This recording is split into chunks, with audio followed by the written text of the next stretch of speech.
our contact to our club here in Stamford, Connecticut. Over.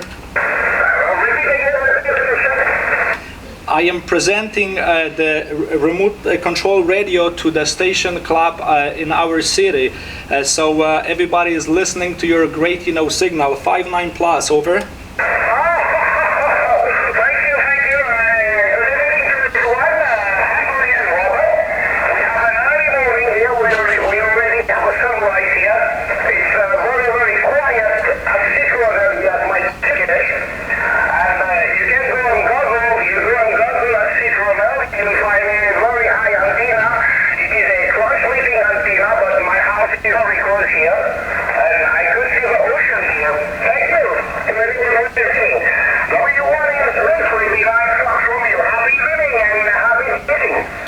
Roger, 3 Bravo 9 Foxtrot Radio, this is Whiskey 1 Alpha Sierra Bravo retuning. Very good, Robert, very good, solid copy. I am using 3 elements step-by-yard Yagi, 15 meters above the ground and 1 kW. Tell me, where are you located? Where is your location? Over.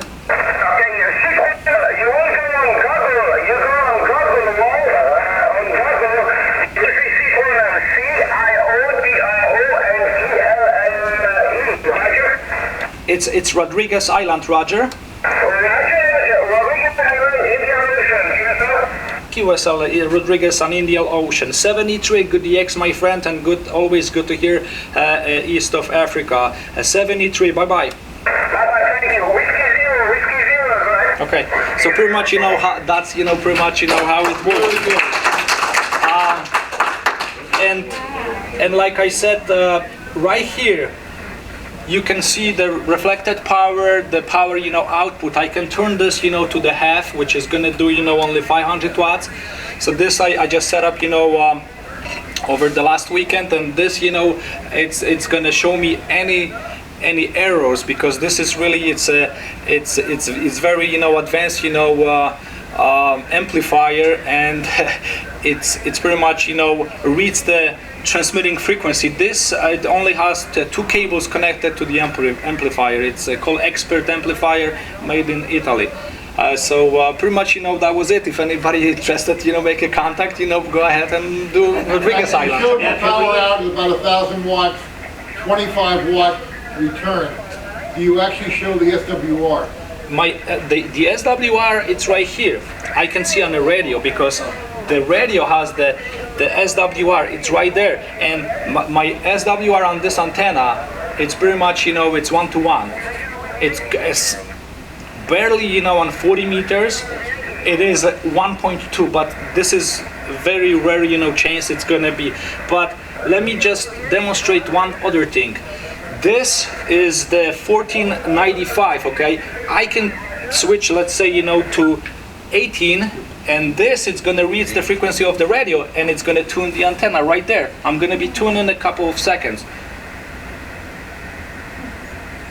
Remember, this is actually mechanically making the antenna longer. And this, it's actually, it's tuned to the 17 meters. So let's go back to the guy, okay, to show, how the Yagi works. Antenna, it's pointed towards 78 degrees, which like kind of northeast, east almost. Right now it's towards the Rodriguez Island. I'm gonna turn this antenna in 180 degrees and see if we're gonna listen this guy. USL 59, thank you. And this, it's right now we turn the antenna to the west. So right now we're going to listen only the American station from the west, calling him, and we don't have the copy on the station, right? So antenna, it's working actually. And right now go back, to the normal position. And this position, bidirectional, it's really useful when you want to beam in 2 directions. So all you're gonna have, it's gonna act as a 2 elements Yagi instead of 3, because the driven element, it's gonna pretty much drive the power to the front and to the back, and with this I'm gonna lose a little bit of the gain on the antenna, but I can still probably copy the station. It's not gonna be so strong. He's right now, it's about, you know, S7. But if I'm gonna turn, you know, to the normal position, he's gonna be like 10 dB over S9 almost. Yeah. So he's like, you know, 10 dB over S9, you know, with the antenna, you know, pointed towards Rodriguez Island. And using DX cluster, you can pick, you know, any station. Like, you know, for example, you know, if you want to use, for example, there is a station, you know, 14228, and this is the Australia, and somebody is posting him as a long pad, which the long pad, it's the short pad to Australia, it's about 290 degrees, which we're gonna have to point it.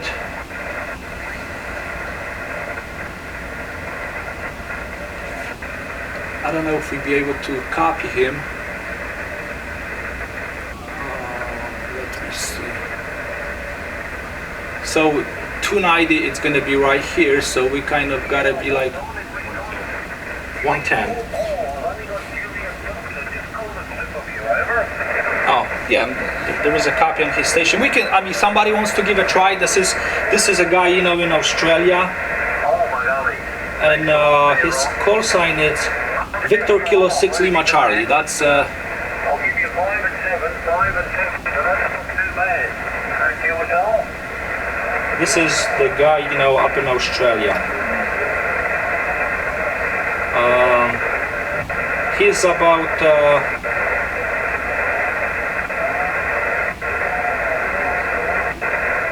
he's 11,600 miles from Connecticut, but we can, you know, give it. And he's 5'9". Anybody wants to give it a try? Nobody? Now you can put that directly into Logbook of the World.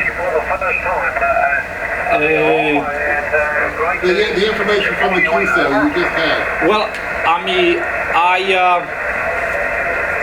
what's happened? I'm still, you know, working, you know, to get the serial port, you know, working from the radio over the internet to this box, and from this box I'm gonna connect. So actually, my logging program, it's gonna be reading the frequency, the band, and everything. And all I have to do is just type his call sign, and the logging program is gonna give me my pointing of the antenna. That's kind of, I'm still, you know, working on it. So, but you know, other than that, I mean, you know, that's pretty much, you know, what I just Do you want. have the logging program at home, or do you have the logging program running up at the site? No, logging program, it's at the control, because you pretty much, you know, you have to. Yeah. So, excuse me, Adam, the property owner, is he a ham or just a friend of yours? Well, actually, he passed the technician. Oh, did he really? Yes. So he's. I'm trying to, you know, show him, you know, some things, so he's gonna be, you know, more active, so we can put more antennas. How far is it from his house to where your antenna is? About 40 feet. Oh, excellent. But this is up in the tree, so you can barely, you know, when there is a summer, you can barely, you know, see the antenna, because the antenna, it's actually, it's all those, you know, fiberglass are green, so it's really like. Sure. You know, I've seen one of them. My only concern is. Yes. Train him to recognize the sound of a frozen, stuck rotor in the middle of winter. Because my only fear here is, unless you have a closed-circuit TV camera on the beam or a microphone up top, you're never going to know if the rotor's stuck. Well, I will, because Okay, I'm just warning you. I don't want to see you blow the It'll antenna. show I what's ain't gonna do it. what's really happened, Right. if there is a windy, okay, if Right. there is a windy day, you see right now it's very calm, because that needle, it's not, you know, moving, it stays You actually see still. it oscillate when the wind blows. Oh yes, I Oh, can no see, you know, 5, you know, not a 5, but 1 to sometimes 3 degrees, and you know, it's moving. So it's just, Damn. and I can turn, you know, everything, you know, off. I mean, within a few seconds. So that's my. You said that on the antenna, you can shorten the elements Yes. in addition to the tape inside. The tape, Physical, the tape, no, the tape inside only. okay, not the physical. Not the physical Okay. physical tube. So the tubes, stays. So that picture right here, okay. There are motors on the each end. The big loop, that's the 40 meters, because pretty much the tape is just coming off the motor on the both sides, it looping around, okay, and it just pretty much the 40 meters. It's like a folded dipole. But the tubes, stays, all the same, and the tape, is just That's why I was adjusting. confused. But the good, thing about this antenna is when you tune the antenna, when you like going across the band, okay, when I'm gonna tune this dial, you're gonna notice this, every 50 kilohertz or so, it's gonna automatically tunes. It's gonna reach the frequency, and it's gonna tunes. It's gonna tunes and it's gonna stop and it's ready to go. Okay, so this is it.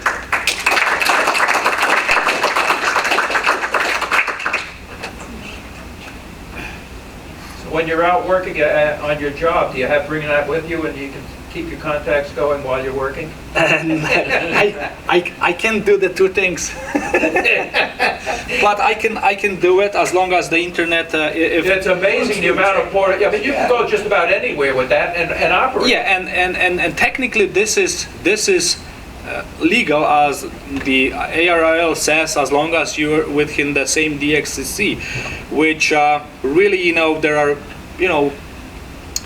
I mean a few, maybe there is a couple of stations you can actually rent it, you can actually sign up and you can use remotely, but I'm not really sure if there is a challenge, because usually from East Coast work Europe, it's very easy. And I spoke to the guy which I met at the island I went, and he lives on the West Coast in Vancouver, and he said for them work Japan or Asia, it's very easy, which for East Coast it's very hard.